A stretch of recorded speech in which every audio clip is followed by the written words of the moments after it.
They have been known to take advantage of these ones. There is Katona Cristobal. It could be a goal. It is. And it is the silent but deadly privilege Mupeti, who was just correctly positioned for that one. Yes, privilege, yes. Getting in, sneaking in to tuck that one away. I think she's known for that. She's known for that. She is known for that. I've seen her do that quite a number of occasions. She just nips in. Maybe it's the size of her body, she gets in unnoticed. But even at the national team, I've seen her taking away such goals, quite a number of them. A lot happening in that midfield. There is Kaitano Daisy playing it right here to Kaitano Cristobal. Then again to Mupeti Privilege with a cross into the box, and it is a goal. Something that came not only out of the blue, but a proper build-up, something that has been lacking. I think we have to thank the pitch over here, causing the players to calm down, decide where they would want to place the ball, and later on decide how the end result should have been like. That is Makore Rutendo. There is Felicitas making a challenge right on goal. Mavis complimenting the efforts. Will they recover in enough time to make sure? There is Mavis with the header, and it is a goal. She makes it 2 for Black Rhinos, in the sense that they are the visiting team. Welcome to Lakurma Consultants, where your financial success is our priority. Are you a foreign national in South Africa or abroad? We make it easy for you to start your business with our FNB non-resident gold business accounts. No need for a permit, just a valid passport and you're ready to go. Plus, we offer CIPC company registration to get your business officially recognized. Secure your future today with an FNB non-resident gold business account. Simple, fast, and tailored to your needs. Check out on what FNB non-res account can do. Check out also on our company registration promo. If you need any assistance, please contact on details shown on screen. Kugamchira kwatiri vatari veSly Media TV pano pama studios edu ari muHarare. Nguva dzese tinokupai nyaya dzakasiyana-siyana dzinoitika munharaunda dzatigere, tichiendawo kumajere tichinotora nyaya dziriko tichikupai panapa, tichiendawo kumachiefs, tichiendawo zvakare kunana sekuru vanobatsira maprofita nana papa, asi mazuva anaya tiri kufamba futi nenyaya yenhabvu yatoti women's football, tichifollowa iyo yatoti the Heart League, inova iyo inova national league yewomen's football in Zimbabwe. Nasu uno tiri mustudio tiri kutaura nemusikana wechidiki anorowa bhora kuma Mighty Warriors as well as ku Black Rhinos Queens, vazhinji vanomuziva vachinzi Privilege Mupeti, asi remadonherero rake anonzi Ncuza kana kuti Small kana kuti Mashesha kuita kupfekana kwemazita zveshiwa. Privilege, we welcome you to Sly Media TV. Sangana nevatarisi neSly Media TV. Thank you. Ndokukwadzisai mese muri yeZimbabwe. Ini ndinonzi Privilege Mupeti, a Black Rhinos Queens football player. I'm a winger. I also play for the national team. Ndokuda kukwadzisai makusena nayo kwese kwamuri, mafans, supporters, nevese vanotevera bhora revasikana. Thank you very much, Privilege. Kuuya kwawaita nhasika tiri kuziva kuti Privilege iwewe wanga usiri muZimbabwe for a period of time, and now wadzoka uri kutamba bhora zvinomwisa mvura stereki ku Black Rhinos. Ndakaona game ramatamba kubva kuri kutanga ku Heart Stadium, waka-assista. Then we saw you scoring the first goal last weekend zvakare. Kutidzoka kwawaita uko toda kutanga taziva kuti kuTanzania kwanga kwakamira sei kwawaitambira timu yedu inonzi Fountain Gate Princess iri top flight league yekuTanzania kwanga kwakamira sei? Maita basa kudzoka kwangu kuno ndaona kuti sometimes you miss home. It's not been easy kugara in a foreign land, especially kwanga kune ma challenges akatosiyana siyana. The first challenge that I got was language. I suffered for the first 2-3 months, but as time went on ndakazodzidzira language ndikaze ndakugona zvimwe. Then izvimwe ma challenges andakafesawo ina wechikafu. So tiri vanhu vesadza. Tiri vanhu vesadza saka zvimwe zvikafu zvandaizosangana nazvo kuya tanga tisingawirani. But in terms of football, I never faced any challenges that I can say I faced hardship. No, it was just as good as I was home. I felt at home with Fountain Gate Princess, and I still miss them. But I decided to come back home. Okay. Wataura kuti wakazodzidza language, so iko zvino unogona kutaura Kiswahili here. Kunotaura chipi chindepi language inotaura ikoko? Kuya vanototaura Swahili. Saka izvozvi kana uchida kuti ndadzoka kumba unoti kudi? Nimerudi nyumbani. Better. It's good to know my languages because football takes you places. You are a goal scorer of note. Unokuscore. Tinokuziva uchikuma Warriors paripo pawakapinda uchingosvika uchigowesa pama women championships atakambotamba the last time. KuTanzania magoals akauya here brief. I remember I joined the Fountain Gate Princess after the 2022 window. I played less matches, but finishing the league, I was racing to be the top goal scorer because the top goal scorer angandisiane 1 goal. Okay. Then this season, I only scored 1 goal because I was playing as a fullback. As a fullback? Yeah. So you are now developing into a utility player? Yeah, something like that. Okay. But I know going out there means a lot kwauri as a player.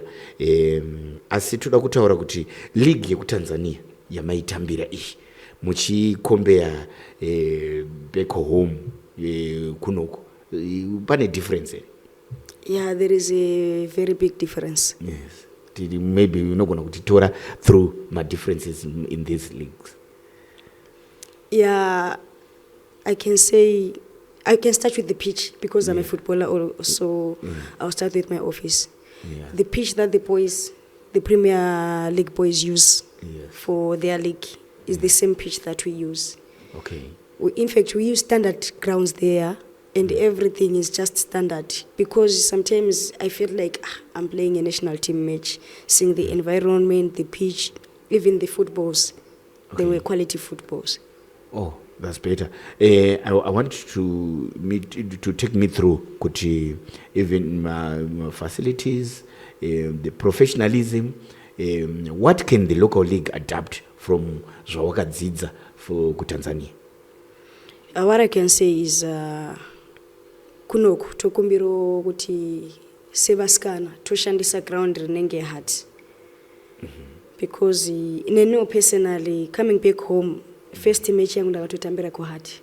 Ndakatonakirwa kuti dai vasikana vakatopiwa ground rakaita seHart Stadium kuti ndo vari kushandisa tisashandise zvimbomu. I think chero coach anoona improvement yeplayer kana chikocha kuti ndikamisa ku quality pitch ari kuleka apa bozi kana chitambira kuchimbomu kwedu nozoti rapamba razodai change direction. Izvo tokumbira kuti seZIFA ndo association yedu kuma league matches toziya kuti we have quality footballs, match footballs. Yadnechiziya kuti tapiwa ground ne association, tapiwa ma footballs ne association. Because unokona kuti you are used to play quality football, then oenda away usika utambisa porare mwana mdiki kuti kana chirova rinochinja direction. Then toda that professionalism yatowana kana tribu national team because it's the same thing that is there. Okay. And tichitarisa muri kuTanzania ikoko, how was it from training from football pitches and the camping and diet zvichienda zvakadaro? Yeah, kwea everything was just up to standard. Unoziya kuti kana in fact there taigara kukempi hakuna player inoenda kunogara kumba. Okay. Taigara kukempi. Weekend ndo pamunobuda mungorova marounds muchimbo refresher, then short break vanogara local vanomboenda vekure kana une matiketi vanoenda, but they believe in professionalism as in players taigara mukempi. Okay. At one place kuitira unity ya. Okay. Saka ndozvinhu zviri uko. And you enjoy your football, zviri unotonakirwa nebhora. Asi kuti kana wakatorara ukafunga kuti mira nditora sesu ndira kwarapamba.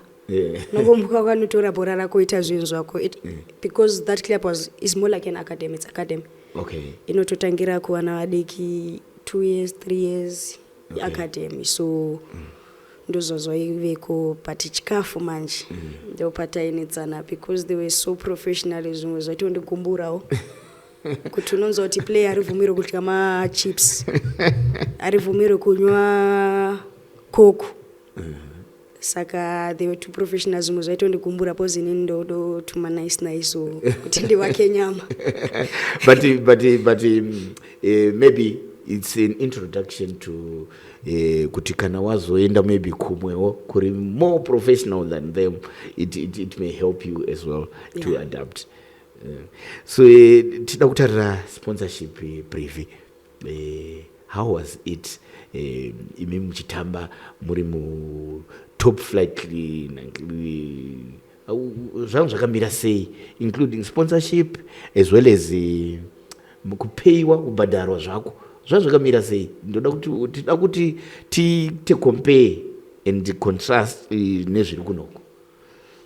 Zvanga zvitoripo because kunoku mostly players who are getting paid are players from the teams like Black Rhinos, Correctional, Herenjaus, those players who anotambira mateams anechi ema organization ane mabasa. But chinozorwadza ndechekuti just like me, I grew up in Bulawayo, but ndakazova ndikasiya team kuBulawayo ndikayozotambira kuHarare because there is something. So comparing that, dai mateam ese awanirwa sponsorship kuti kusazonzi iyi team ndeyavakati iyi ndeyavakati, because like in Tanzania we're being sponsored by company inonzi Serengeti Light Doro. Okay. Ndo league yaisponsor, taiziya kuti kune player of the month. Saka kuno kuti kutotenda offers uzi ndiya kugona kuti pama player of the month and stuff. Okay. That's great. Trikuona wadzoka ku parent club yako Black Rhinos, and you played a blinder against Black Mambas Queens at Hart Stadium. How does it feel to be back home? And uligonzwa sei wadzoka kumba musemuna angari kuri aka exposed to the type of football iri a little bit higher, uchidzoka zvako uchitamba nevamwe vari wakamboinge uchitamba navo kare? Aini cheutanga ndekuti ndikutofara tandadzoka kumba. It's good to be back home because ndopandakakurira. Tandaneta nekutofundira shamwari dzangu amana ndakusuwai kana kuti izvo zviri kutofara kuti ndadzoka kumba to the type of football that I'm used to, and I'll continue working hard for my team. Okay. Wadzoka here for good, and what are other prospects beyond Zimbabwe? Aripo ari kuteera semutambi ane mukurumbira mutambi anozikanwa kuti anotamba nabvo zvino zviri pamusoro. Yeah, as a footballer unodzoka kumba, but still unenge une ma-offers on the table, but sevanhu vebhora tongoti aiwa zvinhu zvinogara pasi petable svika zvabuda.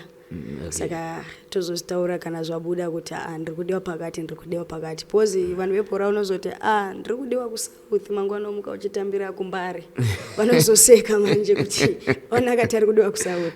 Saka kana zvabuda ndokwandichaita as usual. Okay. Maybe for the benefit of the viewers, vasinganyatso kukuziva brief toda kuti utsanangure iwewe kuti jeni yako yefootball kwawakatangira kusvika pauriko zvino wakakurira kupi wakadzidza kupi wakatanga kutamba bhora api you know there are a lot of things that happen in between Okay, inini ndakakurira kuBulawayo chero ndevele yacho ndakutoikangano. I grew up in Bulawayo in Old Makwekwe. Okay. I used to play football with boys, my cousin brothers in the streets of Marisha, Kumakwekwe. I remember I started playing, I realized I loved football when I was something like 6-7. Ichitotamba kuma streets. Kwevene ground reku Rains kumarisha uko kuBulawayo kumakwekwe. Ndiko ndaitambira. I used to run away from home. Ndoenda ku ground Saka boys manje taisingade kutamba nini. Boys ndrimsikana saka nini ndaingosvika ndochivisa t-shirt ndochoti nini yangu t-shirt team ndei yaisina ma t-shirt boys kongo sina makiti kai kutamba chikweshe. Ndotozvipo namba ndototamba ikoko. Then in 2010, I went to secondary school, Lily High. That's where I did my Form 1. And I got to swika second term, was first term that it's a kusobugas. Okay. I got to swika wachita zunzwe pora, skwanzi munwesotoka ma sports mnotozia ma Form 1. Yeah. Saka mai vangu manje vaisingade zwepora. Okay. I don't want to lie kuti mama vakandisapota whatever. No, vaisingade zvepora. Ndakangosvika kuchikoro paya ndikaenda kuground ndakasvika kuchitraina team yekuchikoro. Then the other side quite trainer ma seniors in the soccer academy eve kuBulawayo. Chandakangoita ndakangosvika ndikamira panzi background vachitraina ndikatanga kuona sechinja ndaidi chandaifarira bhora rakangouya nekuside kwangu ndikarimisa zvakanaka ndikaridzosera ndikaramba ndakamira. I think that thing happened something like twice or thrice. Okay. Then vaifanoenda kunotamba ma provincial qualifiers. Anga chiri mazuva nawo. Okay. Vakauya vakandidedza uya umbotraina chichichi pandakatoudza member acho kuti inini kutraina ndoda pati mama wangu avume. Zikanzouye nebirthday ndo pandakabva ndanoba birthday handina kupiwa ndakaba birthday ndikaenda kunotamba ku Evelyn. Okay. Tika qualifier, then we're supposed to go for provincial. Tikasvika tika qualifier ndikaenda kumba netracksuit mumzi akazobvunza manje kuti ko tracksuit indei ndikati ndaiwana ku cricket. Aza alright iripo ndabva ndadzosera tracksuit kuchikoro. Taufana uya kuno kuHarare kuzotamba ma nationals kuti ndotaura sei kumba. That's when I decided to open up kuna sports director. The head coach angarwe inline Mr. Shadrack Mlauzi. Okay. Ndo andakabva ndanouza kuti inini zokuenda kuHarare anchadi anchagona mama havasikuda. Ndo pavakabva vadedzwa mumzi kuchikoro vakataurwa nawo vakaramba but sister yawo yakazonzi musiya aende kuHarare kwacho panodzoka ovadi over achisiya. Then pandakadzoka ava vanivhumira chibva ndaenda. It was something like 2011 because I remember ndandiri junior to Rudo Neshamba ndaistrika naye tiri kuchikoro. Okay.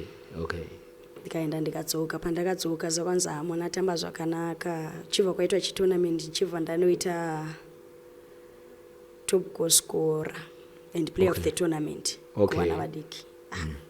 Ndabva ndaenda kumba nebhegi manje remari.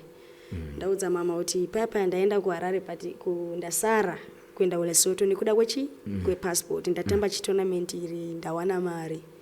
Remember anga iri 200 iri muenvelope so ati ndikumbira munhu unitoresa passport. Pavakangoona kuti kunenge kune something iri kuitika kubhora vakazoya kuzondiona rimwe game ndazoshamsika ndaona ndatengerwa mashooters. Ndo kutanga kwavakaita kundisapota. Then 2014 nichiita zvegrassroots kuchikoro. I was selected kuenda kunotamba Street Child World Cup ku Rio 2014 Rio Brazil. Okay. Yeah, ipapo mumzi wanga wakundisapota zvanga zvakufambapo then 2014 ndakabva ndaenda kuma-under 20. Yes, I remember that time when you played for the under 20. Yeah, ndakabva ndaenda 2014 ma-under 20 tichingotamba zoma youth games. 2015 tikadetswa ku-national team if I'm not mistaken. But as a young player unodetswa to gain what experience. I never lost hope. Ndaienda ndodrop up because I was young. 2016 ndikadzokera ma-under 20 zve ndikadetswa ku-national team. I never lost hope, ndikaenda ndikadropa. Then 2017 that's where I played my first match with the senior team. Okay. Kosafa. It was against Ching? The first match was against Madagascar. Okay. It was Kosafa yakaitirwa kubulawayo. Ndakatamba against Madagascar first match. Second match ndikapinda as a sub versus Zambia. Third match ndikatamba versus Malawi. Then the fourth match ndopa ndakazokowesa first goal rangu re-senior national team versus Kenya. Ndikazotamba final neSouth. Then from there ndandakudetswa ku-national team nchienda chiziva kuti national team inotarisira zvinhu 2 ukaenda usvika uita mafanizo unosara. But if you go there you work hard, unoenda.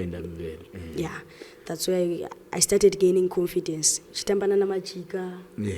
Yeah, time yacho ndaitya pozi ndaiveka diki tena pasana pona namajika azo. How old were you then? Uchitanga kuenda ku national team? Nchitanga kudedzwa pandakatanga kudropwa. I remember I was 16. Okay. 16, yeah. Yeah. But pandakazotanga kutamba 2017 then I played tournament ndichifano zotena 20 month end yacho. Okay. And how was it kutanga kungoti watanga kutamba mu national team? And normally such games no attract vanhu vakawanda. Nemazinoiza aya anoitika mumateresi aya sekubuda mutaniro ubuda yakazoti yaridzwa national anthem manje. Inini pachangu personal ndakapotsa noti coach munozondipinza second half ndaona magiant eMadagascar but ndakazoti but vasikana unge inini saka ndangozvipa that confidence sekuti chero nanasi ndongozvipa confidence chero ndikaona munhu giant ndongoti akana chizogona ine ndotadza nei. So I had to play Kosafa there 2017. Yeah, 2018 andina kuenda because I had changed club. Okay. So kupongo uchi uri national team wanga uri ku club ipi? I used to play for Inline Academy. Okay. Yeah, I coach na coach Mlauzi na coach Stetelelo Sibanda. Okay. So 2018 ndipo ndabva danzi nesister yangu iri ku Rhinos. Wakagarire ku Bulawayo ikoko kusina mari.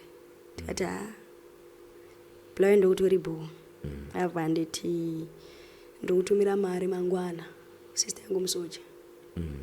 Abva ndokutumira mari mangwana ukuya uzotambira Rhinos. Ndakazoona kuti kutonza matamba azvidi. Kazi ndakagara zvichingonzienda ku Rhinos nchiramba. Ndangokwira pasi ndikauya ku Rhinos 2018. And given kuti Rhinos ndo yanga ine bulk of the players national team. Saka ndaitotya kuti nchatamba pani. Ndasvika ku Rhinos. Okay. Because by then kwaive nemaseniors andaitoti maseniors angu saka ndaitotya. But ndakazorikwira pasi pozi kuzorowa manje kurowerwa $20 epasi azviti. Azvudi. Ndikatouya ku Rhinos ndikadetswa national team. But I didn't perform well 2018 ku national team saka ndakabva ndadrop.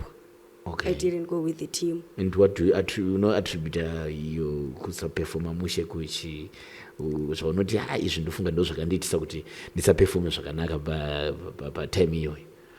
As a footballer, what I noticed, I'm one of those players who managed to be resilient. Because if I didn't do that, there is kusina privilege Mupeti. Because ndakaita mbiri 2017. I remember ndaifarira kuda kwashe mahachi. Ndaitori nehairstyle yake nchifeka number 10 madays acho. Ndikaita mbiri kubulawayo paya as a footballer ndikatanga kubreka njaenda kutraining ndakuita zuwa ndoda ndakuita madiro. Performance yangu ikadzikira. But there are some few players, senior players akagara neni pasi zvanza previous wakuita izvadi azviiti. chero neno wacho ndakazogara ndega pandakazodropa 2018 ndikagara pasi ndikaona kuti imbiri ndakaita of course but zvakatodarika takutarisira future ndozova ndapula masocks angu ndikazotanga futi kushanda hard then 2019 andina kuappear kunational team because of some things ndandaenda neBlack Rhinos Queens kutraining so 2020 ndakadzoka ndisisiri that effective but ndikatodedzwa national team pandakazodropa futi then I started again going back to national team 2021 kusafa ekusouth ndopandakazosvika ndikati ndisazvise pressure or what yes I'm back of course but ndisazvise pressure ndotangira pandakasira 2017 so between 2017 and 2021 dai apa ndisina kuita zvakanaka dai kusisina privilege Mupeti then I went there I expressed myself 2021 ndopandakazotora player of the match versus Botswana. Yes, I remember that too.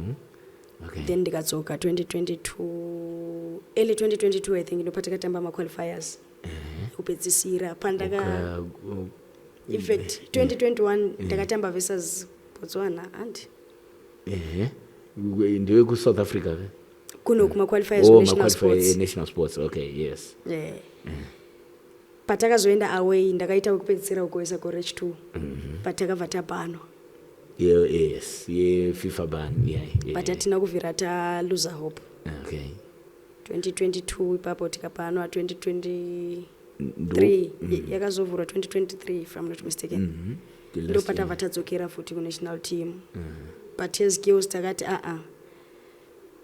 pani yayachika we wanna show the nation kuti no they mustn't lose hope on us vanofanira kudi kubhiliva kwatiri again that's why we went to kusafa tikazosvika kusemifinal sevanhu vanga vari kupana I think it wasn't that bad so which tournament opened the floodgates kwauri kuti ukwanise kutorwa neTanzanian club?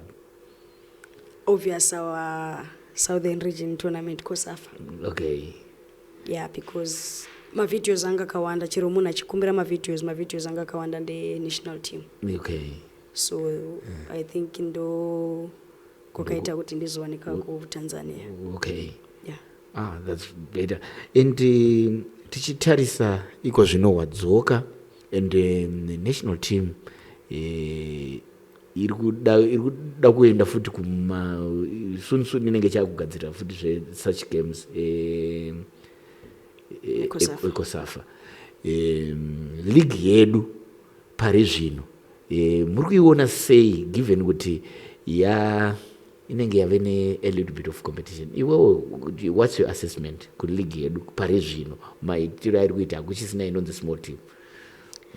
aiwa mazuva small team pasisina but sezo muchiti kune kusafa iri kuya every player anenge ari put maximum effort kuti ndiri kuda kuonekwawo na coach ndodi ndoenda kucamping nevamwe but it's not that easy because chero zichinzi mazita abuda as a player asati abuda unenge uchitovhunda I personally asati abuda mazita even like now I can't say nenditori kunational team or what no I don't believe in myself that much because there are a lot more talented players out there but paanobuda pacho uchiona kuti rangu riripo what you have to do is to just go there and work hard because vanhu vanenge vachiisa effort yavari kuisa kuleague exactly that's a statement by privilege Mupeti. It's not easy to just go to the national team but you need to go there and work very hard. Privi ngatitarise pari zvino tikuona league yedu iko zvino yana sponsor and how does it feel to be part of this development yekuti pamwe pesa pamaingotamba uchingotamba vanhu vachingoisa effort and stuff and then suddenly a sponsor comes in oitawo kuti zvinhu zviite sezvinonyevenuka kumaclubs mamwe ari kuita struggle. How does it feel to be playing in a league with a sponsor? zviri kutonakidza because zvinotopa competition kuma-teams. I'll take you back to 2014, I'm not sure. League paya isponsorwa nemarangi Yes. Even ukaenda kutraining ye a certain team vanenge vari 30 but you can see the effort kuti munhu yaruda kwana mu-18 awane something. So I think having a sponsor is motivating us as players even in our clubs because kunenge kwane difference kuclub kuti unotoona kuti nhengi yari kufaitira kuti akwane mu-18 nhengi yari kufaitira kuti akwane mu-18 kuti dai masponsors akaramba achiwanda ndokuti Zim football itonyanyonakidza kudarika izvezvi because izvezvi our league is not predictable. Unogona kuwana team iri pamwe iri pa